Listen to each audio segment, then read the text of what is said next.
पर मालूम पड़ा फिर किसी ने पूजन करते करते भजन करते करते 1.5 महीना 2 महीना 3 महीना निकला और किसी ने तुम्हारे कानों में आकर कह दिया शिव जी को जल चढ़ाने से क्या होता।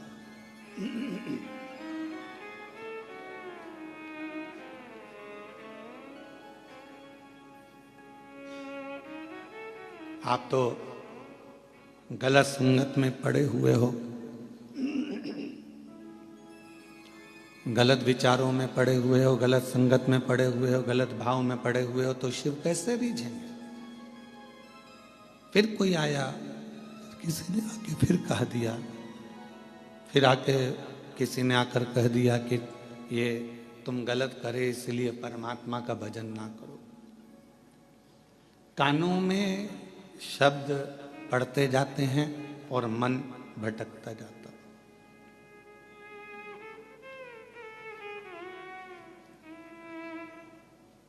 मन भटकता कब है? जब हम गलत लोगों की बातों में आ जाते हैं।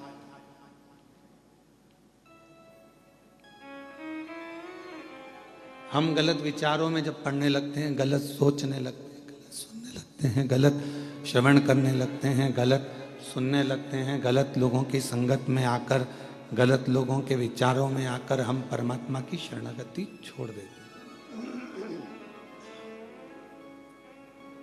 भगवान का भजन, भगवान की भक्ति हम छोड़ देते। प्रभु मिलन में सुख है और प्रभु बिछड़न में दुख।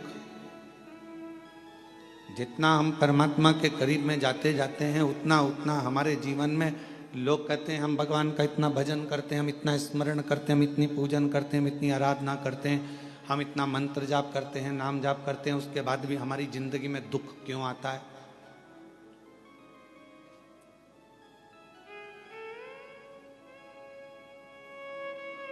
आप सब समझदार हैं, जितने आस्था चैनल पर कथा सुन रहे हो, जितने फेसबुक यूट्यूब पर पितृपक्ष में ये श्रवण कर रहे हैं कथा को, सब समझदार है। कपड़े को यदि साफ करना है तो उसमें सोडा डालना पड़ेगा, सर्फ डालना पड़ेगा, साबुन लगाना पड़ेगा और कपड़े को अच्छा जम जम के खंगालना पड़ेगा, निचोड़ना पड़ेगा। खंगालोगे, धोगे, पटकोगे, आड़ा टेढ़ा, साबुन, फिर गर्म पानी, फिर सोडा, फिर वापस सरफ और साबुन बार बार लगाओगे, पटकोगे, पछाड़ोगे, तब जाकर वो कपड़ा थोड़ा उज्जवल हो पाएगा। तो आप ये ना सोचें कि भगवान, हम भजन करते हैं, हम कीर्तन करते हैं, हम मंत्र जाप करते हैं, हम माला जाप करते हैं, हम पूजन करते हैं और भगवान हमको ही दुख क्यों दे रहा है। भगवान चाहता है कि तुझे इतना पवित्र कर दूंगा धो धो कर कि फिर संसार सागर में तेरा जन्म नहीं होगा, तू मेरा हो जाएगा और मैं तेरा हो जाऊंगा, तू मेरा हो जाएगा और मैं तेरा हो जाऊंगा, तू भटकेगा नहीं फिर।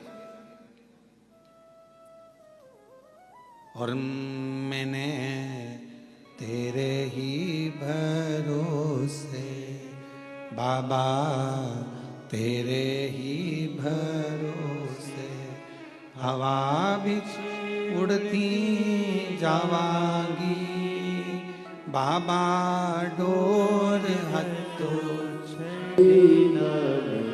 कटी जावांगी, भोले मैं तेरी पतंग, शंभू मैं तेरी। इन दोनों की आवाज एक लेवल पे रखिए गाने वालों की। भोले मैं तेरी पतंग, शंभू मैं तेरी पतंग, हवा बिच उड़ती जावांगी, बाबा डोर हत्तो छठी घटी जावांगी, भोले मैं तेरी पतंग। अर्थात परमात्मा यदि थोड़ा दुख दे, परमात्मा थोड़ी तकलीफ दे, परमात्मा थोड़ा कष्ट दे, परमात्मा अगर थोड़ी सी दुख दे रहा है, तकलीफ दे रहा है, कष्ट दे रहा है, तो आप भटको मत। आपको भटकने की जरूरत नहीं है, आपको कहीं इधर उधर भटकने की जरूरत नहीं है। परमात्मा ने अगर दुख दिया है तो वो आपको कहीं ना कहीं अपने करीब में लाना चाहता, अपने पास लेना चाहता। हम क्यों भटके? महाराज कश्यप ऋषि की एक कथा आती है।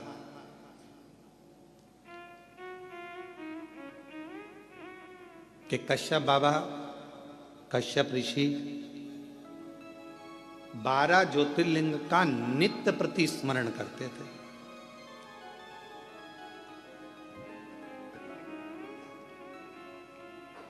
श्राद्ध पक्ष की कथा है, थोड़ा सावधानी से सुनिएगा।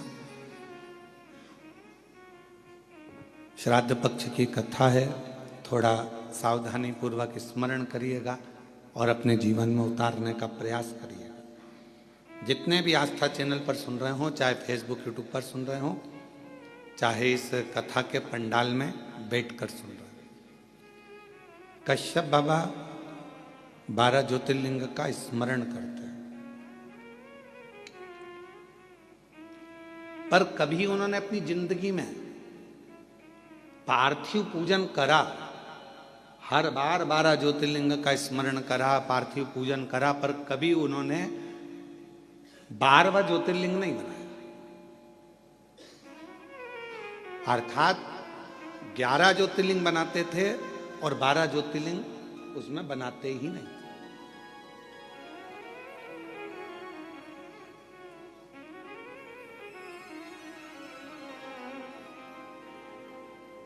एक दिन देवऋषि नारद निकल कर जा रहे थे। अब आप लोग अगर 12 ज्योतिर्लिंग का पूजन कर रहे हो तो आप लोग कितने ज्योतिर्लिंग बनाओगे? जम के बोलो जरा। 12 बनाओगे ना। पार्थिव पूजन कर रहे हो तो 12 ज्योतिर्लिंग का निर्माण करोगे। पर कश्यप ऋषि 11 ज्योतिर्लिंग का निर्माण करते थे और 12वां ज्योतिर्लिंग नहीं बनाते थे।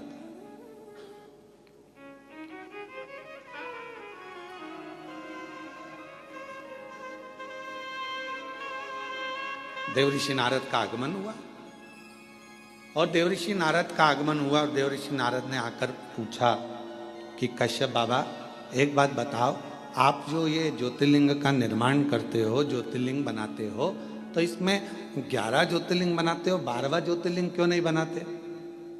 12वां ज्योतिर्लिंग निर्माण क्यों नहीं करते? नारद जी पूछ पूछ कर थक गए तो भी आखिरी तक कश्यप ऋषि ने यह नहीं बताया कि 12वां ज्योतिर्लिंग क्यों नहीं बनाते। 11 की पूजन करते, 12वां बनाते ही।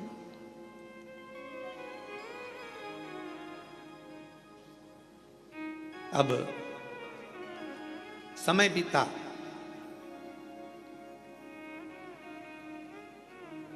भगवान शंकर के पास में ऐसी सूचना मिल गई कि कश्यप ऋषि 12 ज्योतिर्लिंग का पूजन करते,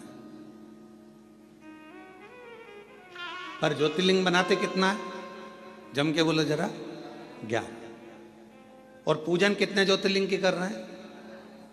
अच्छे से बोलो, आवाज नहीं आई। 12।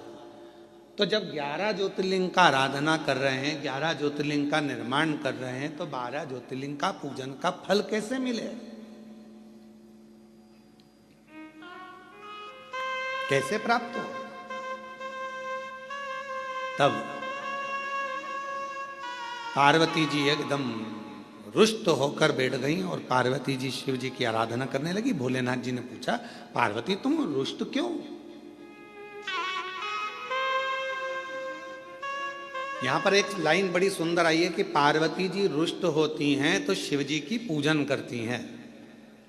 हमारा आप सबसे भी यही निवेदन है, अगर मान लो जिस दिन तुमको गुस्सा आए उस दिन तुम महादेव की पूजन करो, उस दिन आप भगवान का आराधना करो।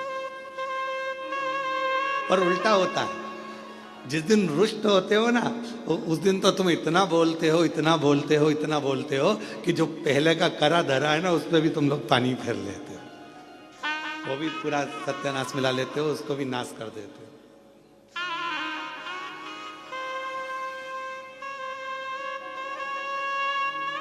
पार्वती जी अगर थोड़ी सी रुष्ट हुई हैं और मां पार्वती जी अगर रुष्ट हुई हैं तो वो शिव जी की आराधना कर रही हैं, शंकर जी की आराधना कर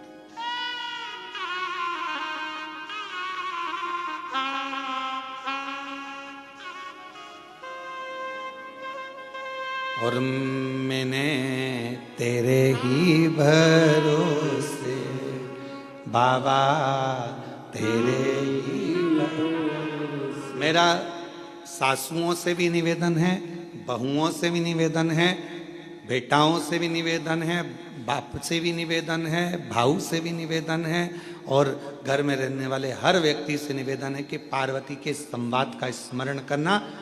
जब क्रोध आए कुछ नहीं करना, मुख चुप करना, एक लोटा जल उठाना और ले जाके देव अधिदेव महादेव पर चढ़ाना प्रारंभ करना।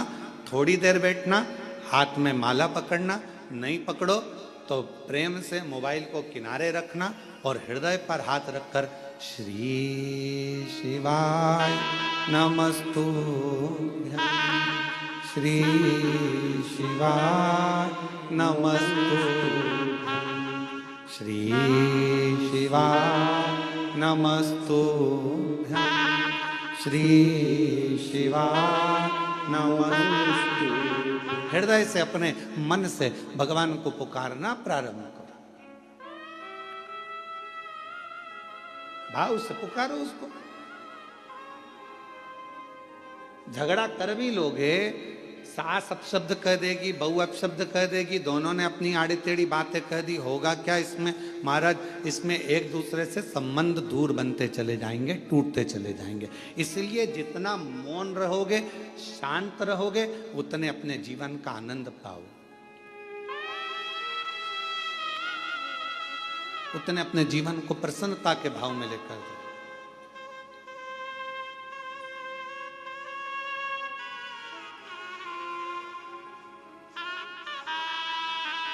रहीमन धागा प्रेम का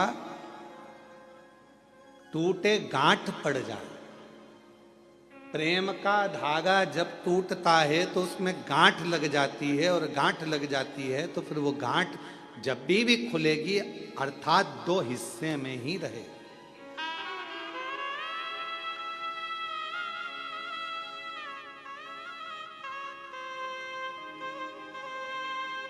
गन्ने का रस पिया है? जम के तो बोलो। महाराष्ट्र में गन्ना ही बोलते हैं, ईख बोलते हैं।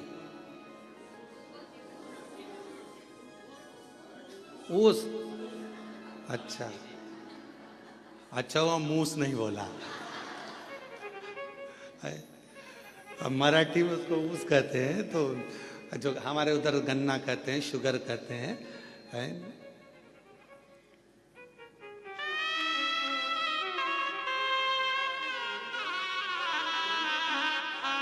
जो गन्ना होता है, उस गन्ने में थोड़ा थोड़ा दूर पे एक एक गांठ रहती है।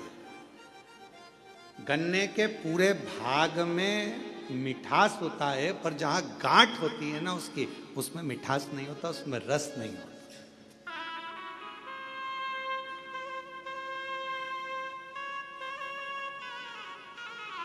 पर शिव महापुराण की कथा कहती है, गन्ने के ऊस के अंदर पूरे में रस है, पर जहां गांठ है वहां ना रस है ना उसमें मिठास।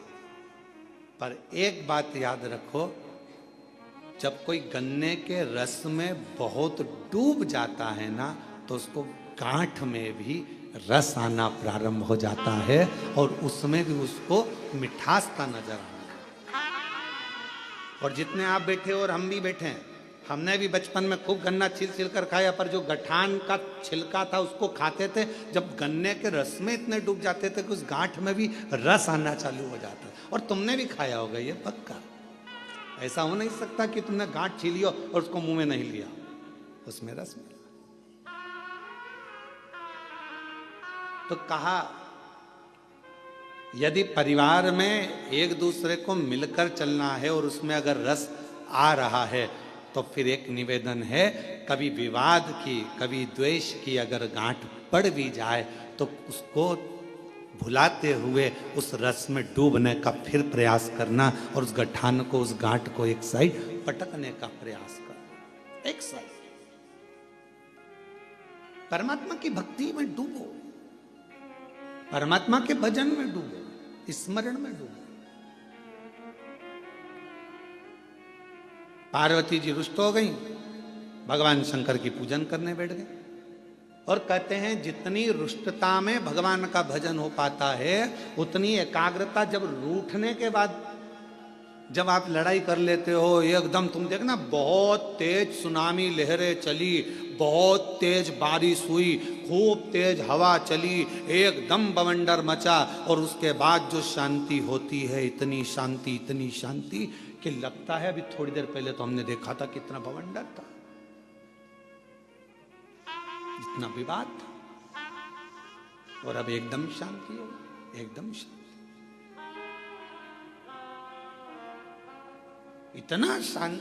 इतना शांत कैसे हो सकता? तो जब विवाद छिड़ जाए, बहुत क्लेश हो जाए, बहुत अशांति हो जाए घर में, मान लो किसी कारणवश अगर विवाद हो जाए, तो मेरा निवेदन है टूटना नहीं, एक दूसरे से अलग मत जाना, बल्कि साथ रहना। तुम उसको समझना, वो तुम्हें समझेगा, और एक दूसरे से साझा बनाकर ये गन्ने के रस जैसा उसका आनंद लेते हुए आगे बढ़ते चले जाना, उसमें क्लेश ना हो। और मत बुरे कर्म कर बंदे, वरना पछताएगा, भगवान की आंखों से तू बच नहीं पाएगा, तू बच नहीं पाएगा।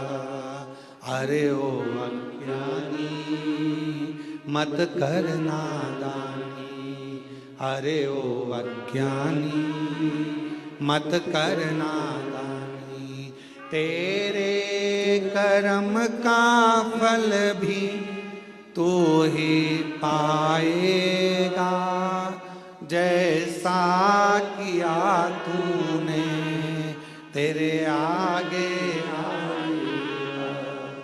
मत बुरे कर्म कर बंदे, वरना पछताएगा, भगवान की आंखों से तू बच नहीं पाएगा, तू बच नहीं पाएगा। आप कर्म करते चलो। आज का व्यक्ति कैसा है? तो कहा आज का व्यक्ति ये सोचता है कि मैं काम कम करूं और फल ज्यादा मिले।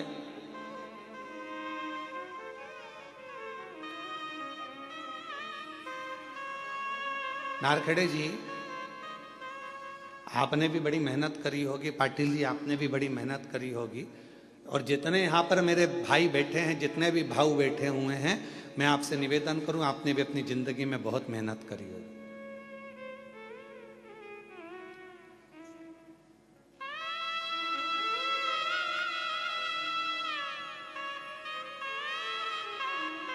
खूब मेहनत करी,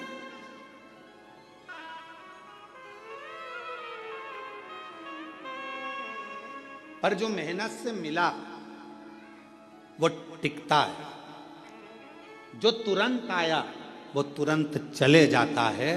पर हमारी सफलता हमारी मेहनत पर निर्भर करती है। जब हम बहुत परिश्रम करते हैं, मेहनत करते हैं, तो हमारे घर में जो आता है वो हमको थोड़ा समय टिकता है, रुकता है। जो अचानक आया अचानक चले गया वो फिर टिकेगा नहीं।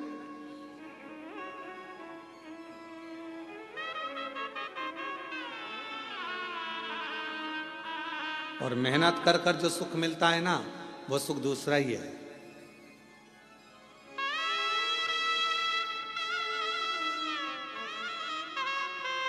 जब हम छोटे थे तो 2 रुपए की किराए की साइकिल मिलती थी, इतनी बड़ी छोटी सी। तुम्हारे यहाँ भी मिलती होगी, ऐसा नहीं है, और तुमने भी चलाई होगी। कई तो होंगे हमारी साथ वाले जिन्होंने चलाई होगी। है, किराए की साइकिल मिलती थी, 2 रुपए की मिलती थी, पर वो 2 रुपए इकट्ठा करने में कम से कम 1 महीना लग जाता था।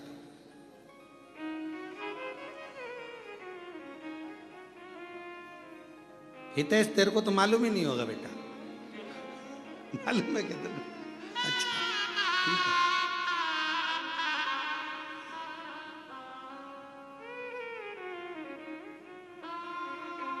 वो 2 रुपए इकट्ठे करने में 1 महीना टूट जाता था। भगवान हमारी मौसी को भेज दो, भगवान हमारे मामा को भेज दो, भगवान हमारी बुआ को भेज दो। जब ये सब आती थी, 5 पैसे, 10 पैसे, 15 पैसे, 25 पैसे जब देकर जाती थी, और वो 2 रुपया जिस दिन इकट्ठा होता था, उस दिन सुबह से गायब होते थे। साइकिल लेते थे छोटी वाली, और कभी कभी किस्मत ऐसी होती थी कि वो साइकिल ऐसी मिलती थी जिसकी चेन बार बार उतर जाती थी।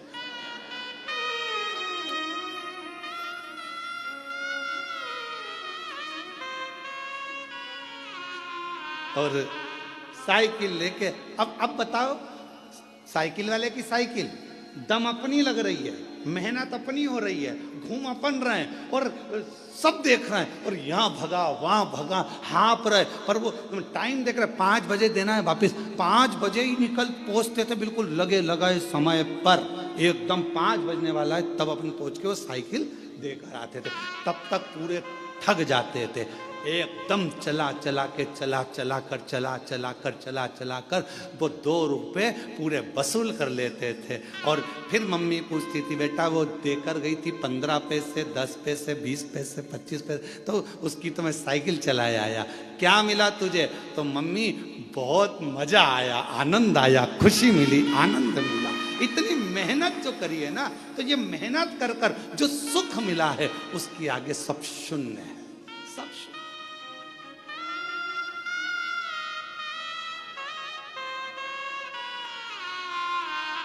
उसके आगे सब शून्य है।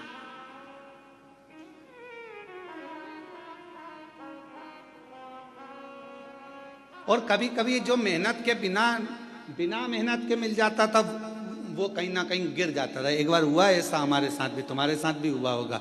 नवरात्रे का समय था, नमक चौराहे पर बैठी माता जी हमारे सीहोर में, और नमक चौराहे पर माता जी बैठी, और माता जी बैठी तो वहाँ पर एक स्टेज बना, स्टेज पे साबुन रखा, पाउडर का डब्बा रखा, और नहाने का साबुन, कपड़े धोने का साबुन, सरफ की थैली, और वहाँ ले जाके खड़ा कर दिया, 10 पैसे दो और 10 रिंग फेंको।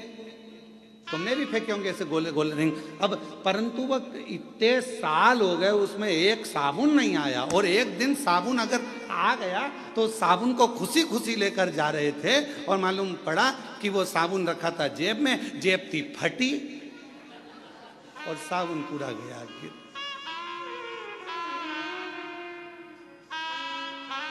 तो जो मेहनत से मिला वो टिका, और जो मेहनत से नहीं मिला वह हाथ से खिसक गया। शिव महापुराण की कथा कहती है, कोई तुमसे आकर कह दे कि तुम मेरे पास आकर बैठ जाओ, तुम्हें मेहनत नहीं करना पड़ेगी, दुनिया का सारा धन अपने आप मिल जाएगा, समझ लेना कि बेवकूफ़ बना रहा है, और तेरा लेकर चले जाएगा और तुझे चूना लगा देगा। इसलिए निवेदन है, अपना व्यापार, अपनी नौकरी, अपनी सर्विस, अपनी मेहनत पूरी बरकरार रखो और पूरी मेहनत करो। जिस समय आपकी मेहनत प्रबल होगी, उस दिन भगवान तुम्हें छप्पर फाड़ कर देना प्रारंभ कर देगा, तुम्हें वैभव देगा, धन देगा, संपदा देगा, सब देगा, सब देगा। आप अपनी मेहनत से पीछे मत। शिव कथा कह रही है, भगवान शंकर का चरित्र कह रहा है, शिव महापुराण का चरित्र कह रहा है, भगवान शंकर की पवित्र कथा कर रही है, शिव तत्व कह रहा है। पार्वती जी बैठ गई तब साधना करने के लिए, शंकर भगवान ने नेत्र खोले और पार्वती से पूछा कि आज तू रुष्ट होकर मेरी पूजन कर रही? हाँ। क्यों? वो कश्यप ऋषि है ना, 12 ज्योतिर्लिंग का पूजन करना चाहिए, तो वो 11 ज्योतिर्लिंग बनाते हैं और पूजन करते हैं, और 1 ज्योतिर्लिंग छोड़ देते हैं। शंकर भगवान ने कहा, पार्वती नहीं, कश्यप ऋषि कभी ऐसा नहीं करते, वो पूरे 12 ज्योतिर्लिंग का पूजन करते हैं, पूरे 12 ज्योतिर्लिंग।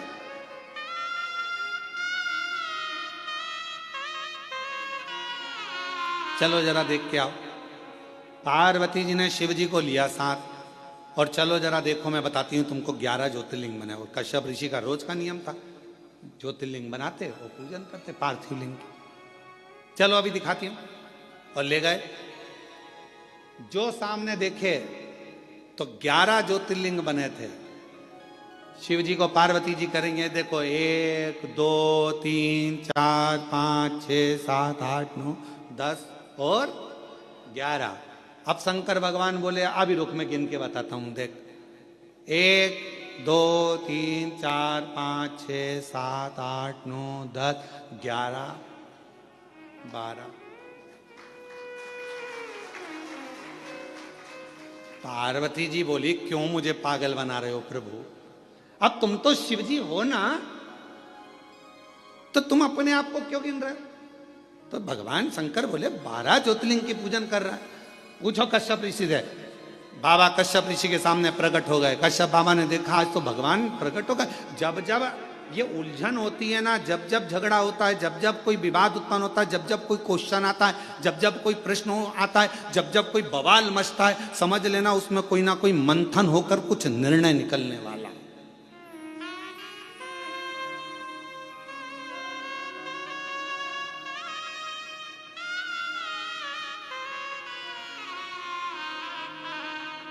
जब जब कोई बवाल मचता है, जब जब कोई मंथन होता है, तो कुछ ना कुछ निकलता है। समुद्र का मंथन हुआ, अमृत निकला। कुछ ना कुछ मंथन हुआ है तो कुछ ना कुछ निकला है। और पार्वती जी और शिव जी के संवाद में कुछ ना कुछ निकला है। भगवान कश्यप ऋषि प्रसन्न हो गए।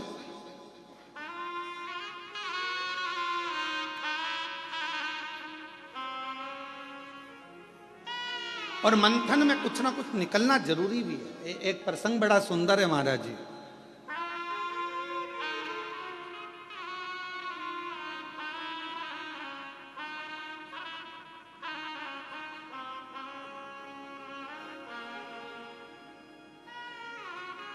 दो संतों का झगड़ा हो गया।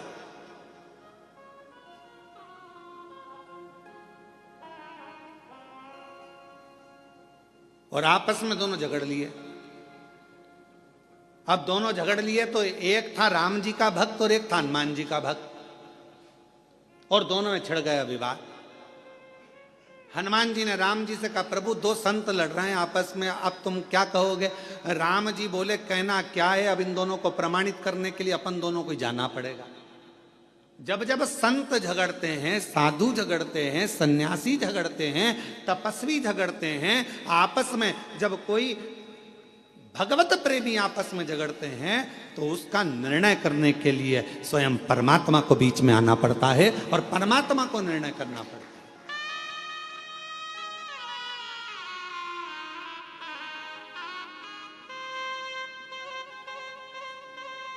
महाराज जी, कई लोग कहते हैं कि ये महाराज जी ने ऐसा कर दिया, वो महाराज जी ने ऐसा कर दिया, आपस में झगड़ा हो रहा है। हम कहते हैं झगड़ा नहीं हो रहा है, कुछ परमात्मा ने लीला रची है। और परमात्मा ने लीला रची है तो वो जनमानस के सामने उसको कहीं ना कुछ संतों के माध्यम से लाना चाहते हैं। संत कभी झगड़ा नहीं करते। संत कभी एक दूसरे के ऊपर आक्षेप भी नहीं करते। लोग कहते हैं उन्होंने ऐसा बोल दिया, उन्होंने वैसा बोल दिया, उन्होंने ये भाषा का प्रयोग करा, उन्होंने वो भाषा। ना ना ना, उनके बीच में कोई एक परमात्मा की एक शक्ति, मेरे शिव का एक स्वरूप, मेरे राम, मेरे कृष्ण, मेरे शंकर, मेरे भगवान विराजमान है, जो ये निर्णय करना चाहते हैं कि इनके बीच का साझा कैसे।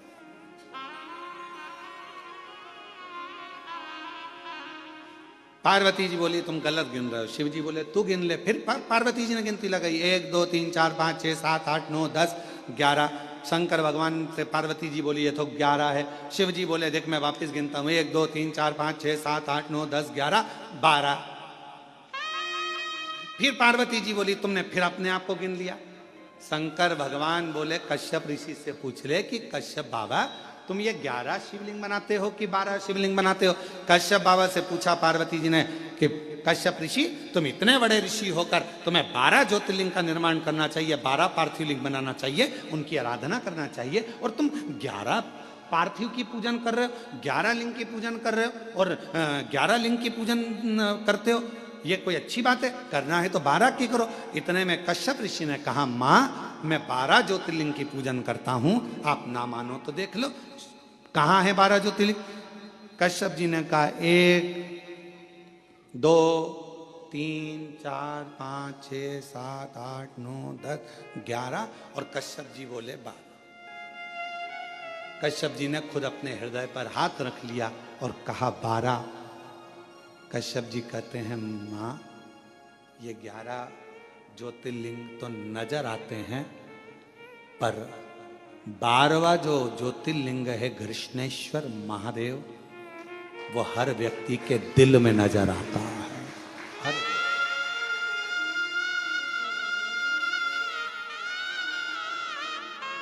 हर व्यक्ति के हृदय में।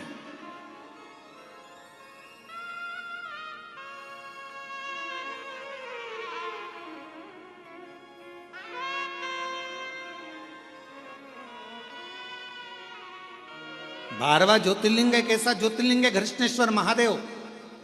12वां ज्योतिर्लिंग एक ऐसा ज्योतिर्लिंग है घृष्णेश्वर महादेव जो हमारे हृदय में निवास करता है। कितना सुंदर कहा है स्कंद पुराण में घृष्णेश्वर बाबा के लिए, बिरुल के लिए वर्णन किया गया। जिस परिवार में, जिस परिवार के अंतर्गत मान लो कोई ना कोई एक बहुत बड़ा दुख आकर टिक गया हो और वो दुख हट ना रहा हो, तो घृष्णेश्वर महादेव का स्मरण कर कर यदि पीपल के वृक्ष के नीचे बस केवल हृदय से घृष्णेश्वर का जप कर कर, घृष्णेश्वर नाम का उच्चारण कर कर एक 4 बत्ती का दीपक यदि पीपल के वृक्ष के नीचे प्रज्वलित कर दिया जाए प्रदोष के दिन, तो वो भारी से भारी दुख भी केवल 7 दिन के अंदर कट